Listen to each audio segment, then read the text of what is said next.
नमस्कार। लाइफ में सक्सेसफुल होने के लिए अपॉर्चुनिटी सभी के सामने आती हैं, बस कुछ लोग सही समय पर इन अवसरों का उपयोग करके सक्सेसफुल हो जाते हैं और कुछ लोग आलस के कारण पीछे रह जाते हैं। हमारी सफलता के रास्ते पर जो बाधाएं आती हैं उनमें से एक बाधा है आलस, यानी कि लेजीनेस। आलस हर व्यक्ति का बहुत बड़ा दुश्मन है, चाहे कोई बड़ा व्यक्ति हो या कोई स्टूडेंट हो। आलस से एक स्टूडेंट की पढ़ाई पर बहुत ज़्यादा इफेक्ट पड़ता है। आलस से केवल पढ़ाई का नुकसान ही नहीं होता, बल्कि इससे शारीरिक और मानसिक परेशानी भी होती है।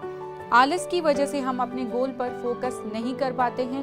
कहने का मतलब है इस आलस से हमें बहुत नुकसान होता है। आलस की वजह से हमारे काम पूरे नहीं होते हैं और काम पूरे नहीं होने की वजह से हमें टेंशन बढ़ने लगती है और इस चिंता का असर हमारे काम पर और हमारे स्वास्थ्य दोनों पर पड़ता है। जो भी हो, सफलता पाने के लिए एक्टिव होकर काम करना बहुत ज़रूरी है और एक्टिव होकर काम करने के लिए ये जानना बहुत ज़रूरी है कि इस आलस को कैसे भगाया जाए। और आलस को भगाने के लिए पहले ये जानना ज़रूरी है कि आलसी होने के कारण क्या क्या हैं। एग्जाम्पल के लिए, यदि आपकी थिंकिंग नेगेटिव है, अगर आप प्रॉपर नींद नहीं लेते हैं और ज़्यादा नींद लेते हैं, यदि आप ज़रूरत से ज़्यादा खाना खा लेते हैं या प्रॉपर टाइम पर खाना नहीं खाते हैं, अगर आपकी लाइफस्टाइल अस्त व्यस्त है, कहने का मतलब है जब कुछ भी काम करने का कोई फिक्स टाइम ना हो, अगर छोटे छोटे काम को बहुत बड़ा समझते हैं, अगर आप अपनी हेल्थ पर ध्यान नहीं देते हैं, तो आलस आपकी लाइफ का एक अहम हिस्सा बन ही जाएगा।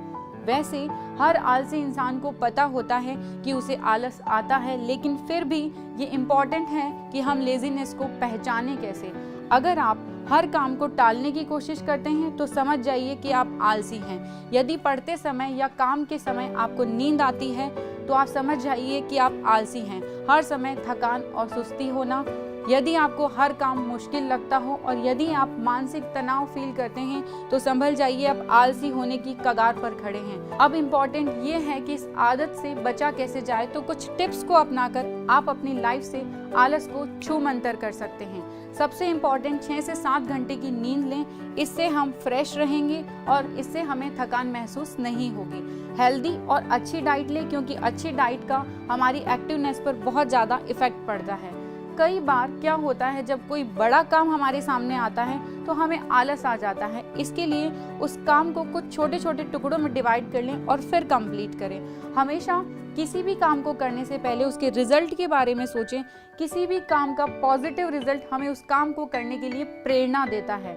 आलस को भगाने के लिए सेल्फ मोटिवेशनल डायलॉग्स आप अपनी डेली लाइफ में यूज कर सकते हैं। For example, I am a working person, I am active person and I am energetic person. ये शब्द हमें सेल्फ मोटिवेशन देते हैं।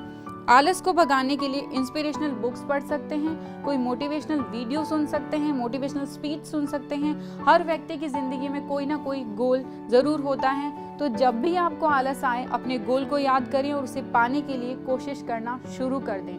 एक साथ बहुत सारे काम ना करें, एक टाइम पर एक ही काम करें, क्योंकि जब हम बहुत सारे काम एक साथ स्टार्ट कर देते हैं तो उन्हें कंप्लीट करना हमारे लिए बहुत मुश्किल हो जाता है और धीरे धीरे उन सभी काम को हम बीच में छोड़ देते हैं और आलसी होने लगते हैं। एक्सरसाइज को अपनी लाइफ का इम्पॉर्टेंट पार्ट बनाएं, क्योंकि जब हम बहुत दिनों तक लगातार एक्सरसाइज करने लग जाते हैं तो धीरे धीरे हम एक्टिव हो जाते हैं और लेजीनेस हमारी लाइफ से चली जाती है।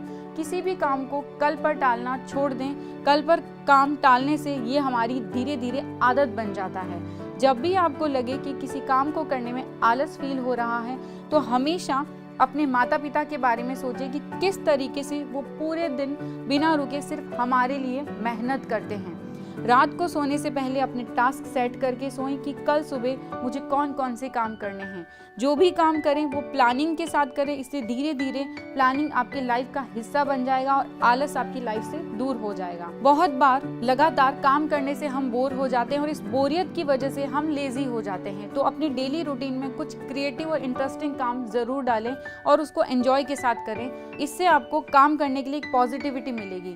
जाते जाते बस इतना ही कहना चाहूंगी, आलस्य की बीमारी का कोई तो इलाज होना चाहिए। इसके लिए हर व्यक्ति को स्वयं जिम्मेदार होना चाहिए। धन्यवाद।